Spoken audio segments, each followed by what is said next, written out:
listening to the Agent Survival Guide podcast, a podcast for today's insurance agents.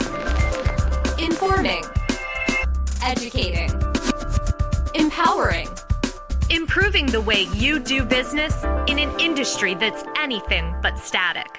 In today's episode, are your expectations grounded in reality?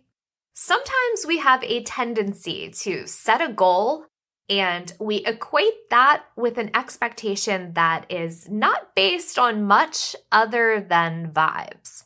I know that leaves me feeling frustrated and defeated, all because I let my expectations get the better of me. So rather than vibing our way through it, let's talk about what we can do instead in Real Sales Expectations for Insurance Agents, written by Emily Markovic. In any business, it's important to set clear and attainable expectations. These are the foundation on which your business will operate. We've talked previously here on the podcast about setting SMART goals, and that's a highly productive strategy. But what happens when the bar is set a little too high? Let's review some big business objectives and shift them into attainable aspirations. We will also add some actionable advice from our staff here at Ritter Insurance Marketing, the FMO that powers this podcast. Expectation number 1. Every prospect will lead to a sale. A 100% success rate is a pretty lofty expectation. It's important to go into sales with certainty of your skills, not certainty of the outcome. There's a difference between being confident and being arrogant. Confidence is knowing you have quality plan offerings and sales techniques to work with. Arrogance, on the other hand, is thinking you already have the sale in the bag before you even meet. Some might argue that it's not arrogance, but rather a positive mindset. While staying positive is definitely a key to success, so is being realistic. So pivot the positivity from I will close every sale to I have what it takes to close sales. It's okay if you don't close a sale with every prospect or client. In fact, we encourage you to prepare for objections and rejection. It happens to even the most seasoned insurance agents. Think of lost sales as learning experiences and chances to improve. Shift the expectation from every prospect will lead to a sale to every prospect could lead to a sale. Our actionable advice here from our Senior Manager of Agent Relations, Jake McGoy, he suggests tracking your appointments. Because there's nothing wrong with getting an idea of your sales ratios. You can track that data yourself to get a baseline and then set goals from there. Track the number of appointments and presentations you set. How many of your prospects are in a position to buy? How many of them opted to buy during the first meeting? You can also track the number of referrals generated and the results of those opportunities the same way. Expectation number 2. Closing a sale will take one meeting. In and out, bada bing, bada boom, closed sale. Not quite. More often than not, you may need to meet with a client more than once before you close an insurance sale. Buying insurance, whether it be Medicare, under 65, life, ancillary, or a combination of coverage, it's an important purchase. This decision shouldn't be rushed.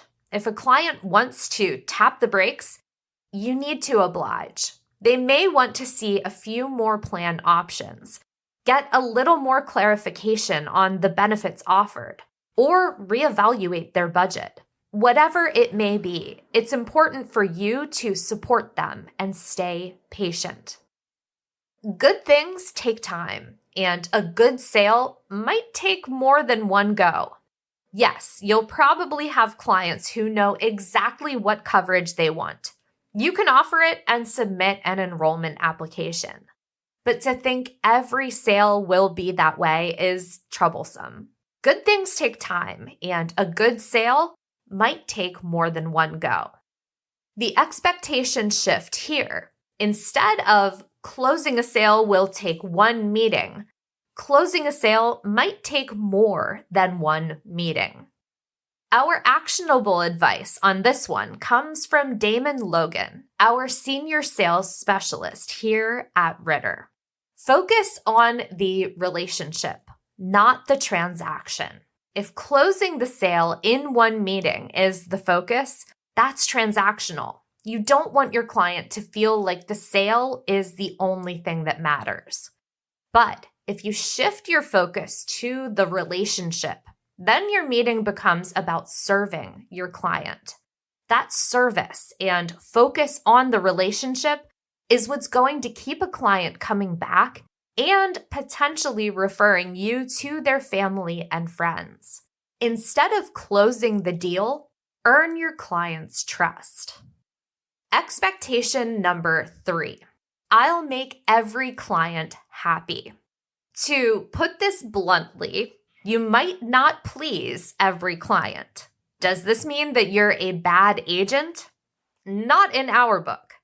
There are reasons why a client may be unsatisfied that are not your fault, like a lack of plan options in their area, network restrictions, or limited added benefit offerings. You can try to overcome these obstacles by keeping a diverse portfolio and being equipped to cross-sell to fill coverage gaps. But in the end, some clients may not walk away happy. Always have your client's best interests at heart. The best rule of thumb is to always have your client's best interests at heart. A plan could be non-commissionable, but if it's what the client wants and needs, offer support to get them enrolled in that plan. You may encounter a difficult client with whom everything you offer is unsatisfactory. In these cases, sometimes it's best to respectfully part ways and maybe refer the client to another agent.